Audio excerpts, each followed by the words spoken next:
Assalomu alaykum do'stlar, kanalimga xush kelibsiz. Bugun Afra Sarajoğlu va Poyraz Yasamoğlu haqidagi so'nggi gap so'zlarga to'xtalamiz.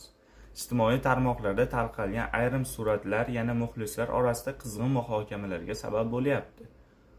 Suratlardan ko'rinishicha, Afra va Poyraz bir davrda bir joyda vaqt o'tkazgan. Shu sababli ko'pchilik ularning munosabatlari haqida turli taxminlarni ilgari surmoqda.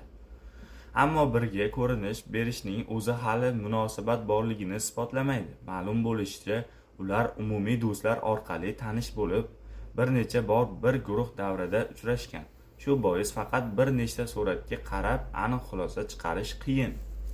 Ispaniyadagi safar davomida ham ular bir necha insonlar bilan birga ko'rishgani aytilmoqda. Ayrim muxlislar buni romantik munosabat deb baholayotgan bo'lsa, boshqalar esa oddiy do'stona uchrashuv deb hisoblamoqda. Afra esa bu mavzuga oid savollarga ochiq javob bermasdan shaxsiy hayotiga hurmat bilan yondashishini so'ragan. Shu sababli hozircha internetdagi ko'plab taxminlar rasmiy tasdiqga ega emas.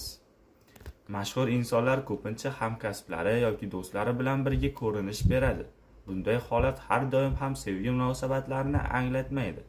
Shuning uchun yakuniy xulosaga kelishdan oldin rasmiy ma'lumotlarni kutish maqsadga muvofiq. Lekin muxlislarni ham tushunsa bo'ladi.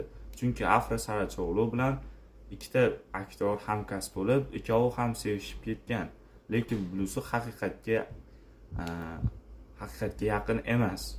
Hozircha esa Afra va Poyraz atrofidagi qiziqish davom etmoqda va muxlislar ularning har bir yangi ko'rinishini diqqat bilan kuzatishda davom etishmoqda. Siz nima deb o'ylaysiz? O'z fikrlaringizni kommentariyaga yozib qoldirishni unutmang. Iliq fikrlaringizni yozib qoldiring va kommentariy yozing. Kanalga obuna bo'lib, like bosib qo'ying. Bizni operatorimizga ham kattakon rahmat. Keyingi videolarda uchrashguncha, xayr. Gracias.